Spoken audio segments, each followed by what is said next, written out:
Відэа з рэміксам беларускай класікі «Белавежская пошча», творчасць прэсавай службы прэзідэнта Узбекістану Шаўката Мірзіёева. 8 ліпеня ён прызямліўся ў Менску. З аэрапорту праз монумент перамогі да Лукашэнкі ў адну з ягоных рэзідэнцыяў. Привет, дорогой. Спасибо большое. Спасибо, что ты приехал. Почему? У Беларусі на Узбекістан вялікія спадзевы. Выйти на 2 миллиарда долларов. Цифры говорят сами за себя. 2 мільярды долараў агульнага таваразвароту. Мэта на бліжэйшыя 4 гады. 1 мільярд да канца гэтага году. Гэткія лічбы агучылі беларускія і узбекістанскія бакі на 3-м супольным форуме рэгіёнаў.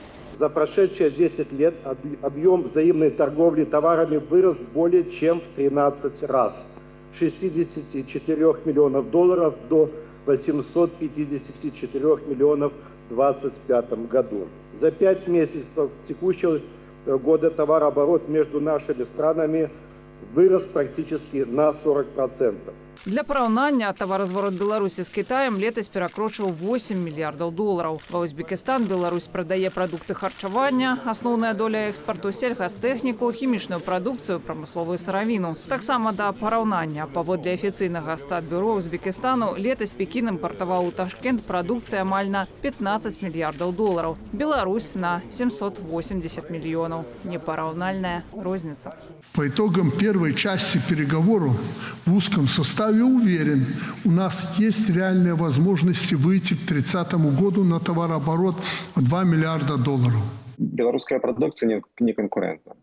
Я думаю, что, конечно, когда з'являются некие кризы, недзе там, можливо, попередние поставщики, тут треба більш детальово глядіти, де Узбекистана, наприклад, чи там зачепили Узбекистан падзеі у Персійській затокі. Узбекістан вольны абіраць, дзяржава імкнецца дыверсіфікаваць гандаль, маючы Кітай галоўным эканамічным партнёрам, да ўвогуле прытрымліваецца шматвектарнай палітыцы. У Расіі набывае зброю і праводзіць сумесныя вучэнні. Праз арганізацыю цюркскіх дзяржаваў падтрымлівае дачыненне з Турэччынай, мае добрыя стасункі з ЗША. З пачаткам аперацыі ў Афганістане ў нулявых Ташкент дапамог Вашынгтону лагістыкай для ваенных грузаў. Пасля абрання на пасаду прэзідэнта ў 18-м годзе Мірзіёеў пашырыў супольныя з Вашынгтонам праграмы па навучанні ваенных і абароне межаў. А летась Мірзіёеў і Трамп на асабістай сустрэчы дамовіліся на тое, што прэзідэнт ЗША назваў неверагоднай гандлёвай ды эканамічнай сделкой. Уважаемый господин Трамп, мы высоко ценим ваш личный вклад в обновление перезагрузки Си-5+1. Дзяржава з савецкім мінулым здолела захаваць суверэнітэт і нейтралітэт ва ўзаемадзеянні з Расіяй. Геаграфічнае становішча ці мастацтва высокай палітыкі. Уцягненне ў вайну – гэта расплата за падтрымку ў 2020 годзе. Залежнасць Мірзіёева, як і раней залежнасць Карымова ад Масквы заўсёды была непараўнальна меншая, чым Лукашенка.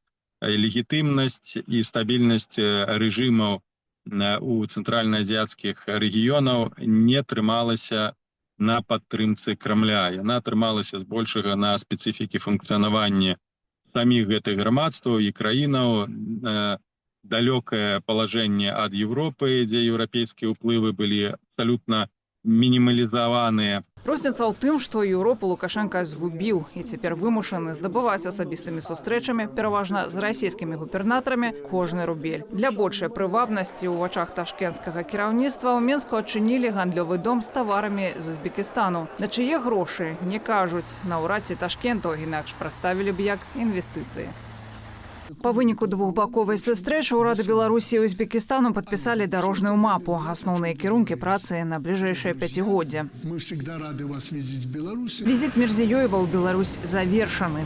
Для блага двух народов, мой брат дорогой, чтобы он все сказал, надо выполнять. На твары Лукашэнкі ўвесь смутак беларускага дыктатара. Настолькі вольнай птушкай яму ўжо не быць.